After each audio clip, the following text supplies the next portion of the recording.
Alors bonjour et bienvenue dans cette toute nouvelle vidéo.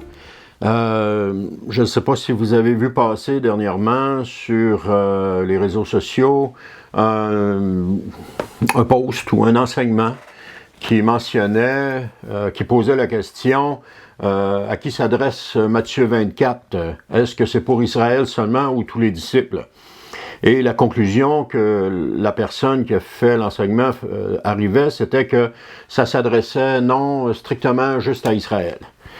Ça m'a interpellé, je me suis dit, non, je pense qu'il y a erreur là-dedans parce que ça ne s'adresse pas juste à Israël.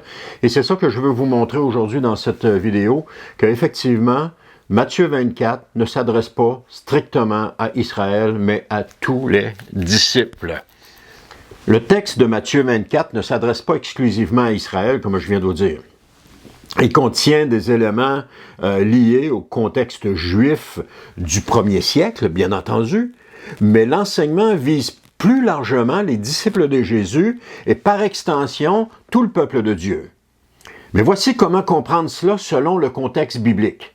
Mais attention, lorsque je parle de peuple de Dieu, ce n'est jamais pour identifier le peuple d'Israël géopolitique actuel. On peut parler du peuple de Dieu dans l'Ancien Testament, qui était le peuple d'Israël, c'est tout à fait exact, mais aujourd'hui, dans la Nouvelle Alliance, le peuple de Dieu est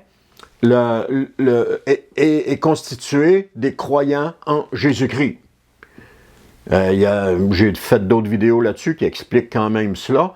Donc, et c'est pas de l'antisémitisme envers les Juifs, c'est simplement la réalité, la révélation de la parole de Dieu. Dans l'Ancienne Alliance, Israël était le peuple de Dieu, c'est indéniable, on ne change pas ça. Mais dans la Nouvelle Alliance, accomplie en Jésus-Christ, ça c'est le point important, le peuple de Dieu est tous ceux qui ont mis leur foi en Jésus. Qu'ils soient juifs, qu'ils soient asiatiques, qu'ils soient grecs, qu'ils soient romains, anyway, tous ceux qui ont mis leur foi en Jésus appartiennent au peuple de Dieu, tous ceux qui ont cru en Jésus. Donc quand je parle du peuple de Dieu, je parle toujours du peuple de Dieu dans la Nouvelle Alliance. Dans le contexte immédiat de Matthieu 24, on constate que Jésus parle à ses disciples.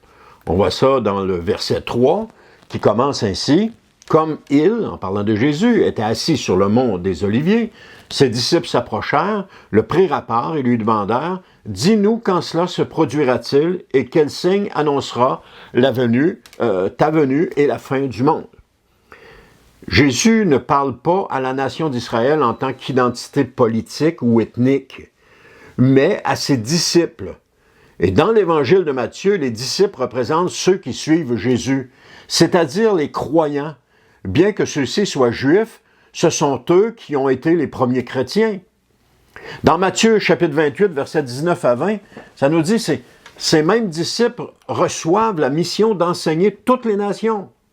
Leur rôle dépasse donc Israël, et cela montre que le discours concerne les croyants, pas seulement un peuple national. Regardons maintenant les éléments liés au contexte juif du premier siècle.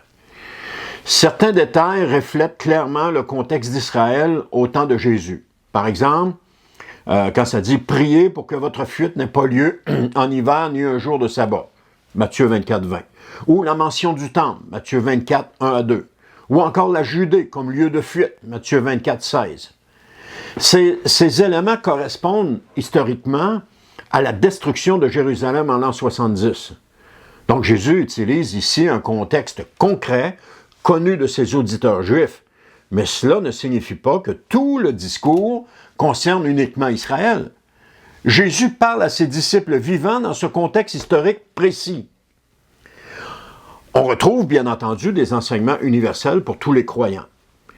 Plusieurs avertissements dépassent largement Israël et concernent tous les disciples de tous les temps. Par exemple, les faux Christ et faux prophètes, dans Matthieu 24, 5, 11 et 24. La persécution des croyants, dans Matthieu 24, 9. L'amour qui se refroidit, dans Matthieu 24, 12. L'appel à persévérer jusqu'à la fin, Matthieu 24, 13. La vigilance spirituelle, Matthieu 24, 42 à 44. Ces exhortations sont reprises ailleurs dans le Nouveau Testament pour l'Église entière. On les retrouve, entre autres, dans 2 Timothée 3, 1 à 5, dans 1 Pierre 4, 12 à 13, dans 1 Jean, chapitre 2, verset 18. Et si vous voulez aller les voir, vous prenez des notes, arrêtez la vidéo, vous pourrez les noter. Donc, elles ne sont jamais limitées à Israël uniquement.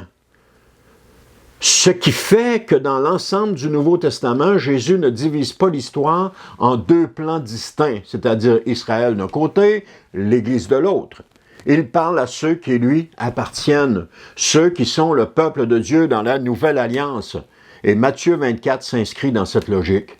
Jésus prépare ses disciples aux épreuves, au jugement historique et à sa venue finale. Le discours concerne donc le peuple de Dieu dans son ensemble et non uniquement la nation d'Israël. En conclusion, Matthieu 24 n'est pas un message adressé exclusivement à Israël. Il est prononcé dans un contexte juif historique réel. Il inclut des éléments liés à la destruction de Jérusalem, mais également il s'adresse aux disciples de Jésus et contient des avertissements universels pour tous les croyants. Donc en réalité, le texte concerne donc le peuple de Dieu et non une nation particulière seulement comme Israël. Parce qu'aujourd'hui, dans la Nouvelle Alliance, je l'ai dit au début, le peuple de Dieu, ce sont tous ceux qui ont cru en Jésus et qui ont mis leur foi en lui. Alors merci d'avoir été à l'écoute et on se dit à la prochaine pour une autre vidéo.